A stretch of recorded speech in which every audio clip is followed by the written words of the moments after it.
Good morning student.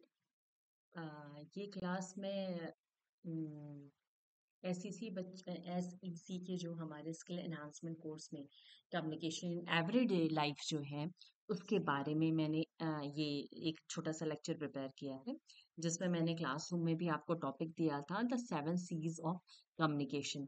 यानी communication को बेहतर ढंग से बताने के लिए कुछ सीज इम्पॉर्टेंट होते हैं, यानी कि संदेश को स्पष्ट रूप से प्रसारित और अग्रसारित करने के लिए और सही रूप से रिसीव करने के लिए कुछ 7 C's कम्युनिकेशन के लिए बहुत इंपॉर्टेंट होते हैं। सिलेबस में आपका टॉपिक दिया है 7 C's ऑफ कम्युनिकेशन, यानी कि कम्युनिकेशन के अंतर्गत आपके 7 C's वर्क करते हैं। तो आइए हम देखते हैं इस लेक्चर में कि ये 7 C's का क्या मतलब है हमारे कम्युनिकेशन के अंतर्गत। तो 7 C ऑफ कम्युनिकेशन का अर्थ होता है संचार की 7 प्रमुख विशेषताएं या गुण जो ये सुनिश्चित करती है कि संदेश जो है स्पष्ट हो, प्रभावी और समझने योग्य हो। ये 7 जो C's हैं, उस 7 C's को कहते हैं। 7 C का मतलब 7 C's इसमें इन्वॉल्व होते हैं। पहला C है clarity, conciseness, concreteness, correctness, consideration, completeness and courtesy. अब इसे हिंदी में विस्तार से समझते हैं। स्पष्टता, संक्षिप्तता, शुद्धता, विचार, पूर्णता और शिष्टाचार। यानी कि जब भी हम कम्युनिकेशन करते हैं तो हम कम्युनिकेशन करते समय ये जरूर ध्यान रखें कि हमारा जो मैसेज हो, यानी कि हमारा जो मैसेज है जो सेंडर रिसीवर तक देना चाहता है, उसमें ये 7 C's जरूर इम्पोर्टेंट रोल प्ले करे। यानी कि आपके जो संदेश हो स्पष्ट हो, संक्षिप्त हो, शुद्ध हो, विचार पूर्वक हो, उसमें पूर्णता हो और उसमें शिष्टाचार के नियमों का पालन किया गया। आइए इसको विस्तार से समझते हैं कि एक एक सी का क्या मतलब है। 7 C's ऑफ कम्युनिकेशन। इस 7 C's ऑफ कम्युनिकेशन को हम इस तरह भी दिखा सकते हैं। सबसे पहला चीज है क्लैरिटी यानी स्पष्टता। Communication is a process of sending and receiving the messages through verbal और नॉन वर्बल cues। यानी कम्युनिकेशन के अंतर्गत हम शब्दों के माध्यम से, संकेतों के माध्यम से या किसी भी माध्यम से अपने जो संदेश होते हैं किसी दूसरे व्यक्ति तक पहुंचाते हैं। उस जो संदेश है उसका जो उद्देश्य होना चाहिए, उसका जो पर्पस होना चाहिए वो स्पष्ट होना चाहिए, वो क्लियर होना चाहिए कि वो क्या कह रहे हैं। इस संदेश के अंतर्गत हम जब शब्दों का चयन करेंगे तो वो इस तरह के शब्द होने चाहिए जो कि रिसीवर को इजीली अंडरस्टूड हो जाए कि वो एक सेंडर रिसीवर को क्या कहना चाहता है। संदेश का अर्थ और उद्देश्य जो होता है सीधे और सटीक रूप से होना चाहिए। आपको गोल गोल बातें घुमानी नहीं है, स्पष्ट रूप से बताना है कि आप कौन सी बातें उससे कह रहे हैं। तो सबसे पहला जो सी है उसका मतलब होता है क्लैरिटी यानी स्पष्टता। इसमें आपको ध्यान रखना है कि संदेश जो आप प्रसारित कर रहे हैं उसका उद्देश्य स्पष्ट हो, साथ ही साथ वो उसका जो अर्थ हो, वो जो संदेश देता है उसको संदेश प्राप्त करने के बीच में किसी तरह की बाधाओं को पार ना करना पड़े।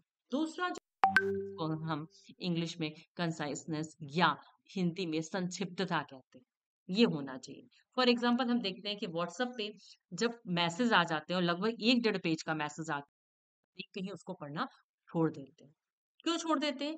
क्योंकि वो बहुत लंबा मैसेज होता है, हम पढ़ना नहीं चाहते। बुक्स होती हैं या किताबें होती हैं, उसमें मेन प्रॉब्लम क्या होती है जो स्टूडेंट नहीं पढ़ना चाहते, क्योंकि बहुत लंबा सा कंटेंट देता है।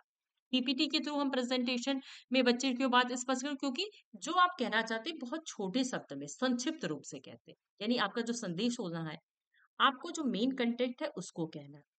और संक्षिप्त होना चाहिए, छोटा होना चाहिए, सीधा होना चाहिए और सरल होना चाहिए जो आपको तुरंत समझ में आए। उसमें अनावश्यक शब्दों का और जानकारी से आपको बचना चाहिए। यानी सटीक रूप से आप चाहिए कि आप क्या कहना चाहते हैं। यानी आपका जो संदेश है वो संक्षिप्त होना चाहिए। यानी वाक्य छोटे हो, सरल हो और ज्यादा उसमें समय और प्रयास नहीं लगना चाहिए, ना तो सेंडर का और ना ही रिसीवर का। थर्ड जो सी होता है उसको हम करेक्टनेस कहते सॉरी कंक्रीटनेस कहते हैं। कंक्रीटनेस का अर्थ होता है मूर्तता। मूर्तता क्या होती है? यानी संदेश जो होता है वो ठोस और सटीक जानकारी वाला होना चाहिए। अगर कुछ सटीक जानकारी आप देते हैं तो उसमें आप कुछ फैक्ट्स को, कुछ डेटास को एंट्री कर सकते हैं, जिससे ये ज्यादा विश्वसनीय और प्रभावी बन सके। जैसे फॉर एग्जांपल अगर आप ये कहते हैं कि आजकल जो हो रेप केसेस बढ़ते चले जा रहे हैं, तो उसमें आप नंबर्स दे सकते हैं कि पिछले साल 19% था तो इस साल 22% हो गया। या आप ये कह रहे हैं कि धीरे धीरे जो गर्ल्स का रेशियो है बॉयज के अपेक्षा कम होता चला जा रहा है, तो आप वहां पे एक तरह का रेशियो जब प्रेजेंट करेंगे, मैथमेटिकल एक डेटा जब प्रेजेंट करेंगे, तो वो जो कंटेंट की जो कहेंगे ना कि करेक्टनेस वाली जो संभावना होती है वो बढ़ जाती है। हमें अस्पष्ट और सामान्य शब्द नहीं देना है, हमको वैसे शब्द देना है जो कि हमारी बात को पूरी तरीके से शामिल करे। तीसरा, करेक्टनेस यानी सही होना। संदेश देते समय हमें ये ध्यान रखना चाहिए कि हम जो संदेश दे रहे हैं अपने ऑडियंस को या सामने वाले रिसीवर को, वो सही होना चाहिए। सही होने का मतलब कि जो चीजें आप लिख रहे हैं वो व्याकरण सही होनी चाहिए, यानी आपकी स्पेलिंग सही होनी चाहिए, उसमें ग्रामर जो यूज हुआ है वो सही होना चाहिए। साथ ही साथ संचार में गलतियां बढ़ जाती हैं तो उसकी जो प्रभावशीलता होती है वो अपने आप से कम हो जाती है, और जो संदेश का अर्थ होता है वो कभी कभी बदल जाता है। इसलिए संदेश को सही बहुत इंपॉर्टेंट है। जैसे संदेश को मैंने पहले भी क्लासरूम में बताया है कि कुछ चीजें हैं जिसके लिए हमें स्टैंडर्ड नंबर्स को यूज करना चाहिए। फॉर एग्जांपल अगर हम कोई संदेश मैट्रिकली दे रहे हैं तो 1 2 3 अगर हम नंबर्स में लिखें, रोमन नंबर्स में ना लिख के नंबर्स में लिखें, हिंदी के नंबर्स में ना लिख के अंग्रेजी के नंबर से 1 2 3 लिखें, तो वो सही होने की पॉसिबिलिटी ज्यादा होती है, क्योंकि मैक्सिमम जो पॉपुलेशन होती है उसको अंडरस्टैंड कर लेती है। नेक्स्ट जो सी है उसको विचारशीलता यानी कंसिडरेशन कहते हैं। कि कंसिडरेशन क्या होता है? प्राप्तकर्ता के दृष्टिकोण और भावनाओं को ध्यान में रखते हुए हमें संदेश तैयार करना होता है। इसमें अनुभव, आवश्यकताओं और स्तर को समझकर ही संदेश को संप्रेषित करें।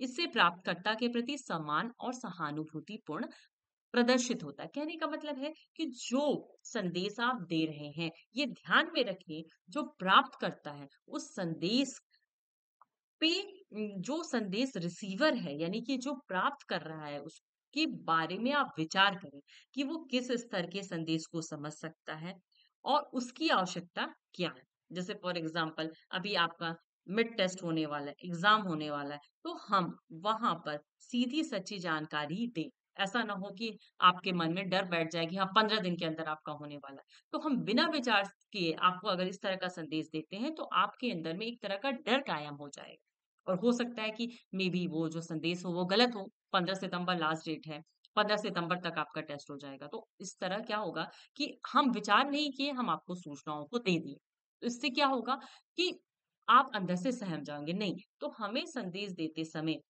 आपके विचारों को ध्यान में रखना चाहिए। नेक्स्ट है पूर्णता, जिसको हम कंप्लीटनेस कहते हैं। मतलब कंप्लीट होना चाहिए। एक भी संदेश दें उसमें ये नहीं है टू बी कंटिन्यूड, नहीं, एक संदेश अपने आप में पूर्ण हो, फिर दूसरा संदेश अपने आप में पूर्ण हो। कभी भी आधी अधूरी जानकारी नहीं देना चाहिए। संदेश में सभी आवश्यक जानकारी होनी चाहिए ताकि प्राप्तकर्ता को कोई प्रश्न या संदेह ना रहे। उदाहरण के लिए, जैसे 30 अगर हम आपको ये सूचना देते हैं कि आपको असाइनमेंट सबमिट कर देना है, 10 दिन के अंदर असाइनमेंट सबमिट कर देना है, तो ये अपने आप में पूर्ण नहीं है। अगर आप हम ये बोलें कि 10 सितंबर तक असाइनमेंट पूरी करना है, तो शायद अपने आप में पूर्णता लिया होगा, क्योंकि आप जब हम ये कहते हैं कि आपको 10 दिन के अंदर सबमिट करना है, तो आपके मन में तुरंत क्वेश्चन हो जाएगा what is the last date of the submission of the assignment. तो वैसे कंडीशन में हमें क्या होना चाहिए कि संदेश जो भी दे वो अपने आप में कंप्लीट हो, इनकम्प्लीट नहीं हो। संदेश संपूर्ण होता है तो वो महत्वपूर्ण जानकारी लिया होना भी चाहिए। और लास्ट है इसमें कर्टसी यानी श्रेष्ठता। हमारा जो संदेश देने का जो तरीका होता है उसमें विनम्रता होनी चाहिए, शिष्टाचार होना चाहिए, और साथ ही साथ हमारी भाषा में नम्रता और सम्मान का पालन करना चाहिए। और साथ ही साथ कोशिश करना चाहिए जो हमारा संदेश है वो सकारात्मक और प्रभावी हो। असकारात्मक शब्दों से या नकारात्मक शब्दों से हमें अपने संदेश को बचाना चाहिए। बेसिकली ये जो 7 CS होते हैं वो संचार को प्रभावी, समझने योग्य और सफल बनाते हैं। इन सिद्धांतों का पालन करके आप ये सुनिश्चित कर सकते हैं कि आपका संदेश सही तरीके से प्राप्त हुआ है या नहीं हुआ। तो आई होप सो कि आपको जो 7 सीज हैं वो आपके दिमाग में स्पष्ट हो गया। तो 7 सीज का आप फिर से दोबारा देख लें कि 7 सी का में कौन-कौन सी चीजें शामिल होती है। Clarity, conciseness, concreteness, correctness, consideration and completeness. यानी स्पष्टता, संक्षिप्तता, शुद्धता, विचार, पूर्णता और शिष्टाचार। इन चीजों से मिलाकर हमारा जो कम्युनिकेशन होता है वो बहुत ही प्रभावी होता है। तो thank you so much for today's lecture. फिर मिलते हैं अगले लेक्चर में। Thank you.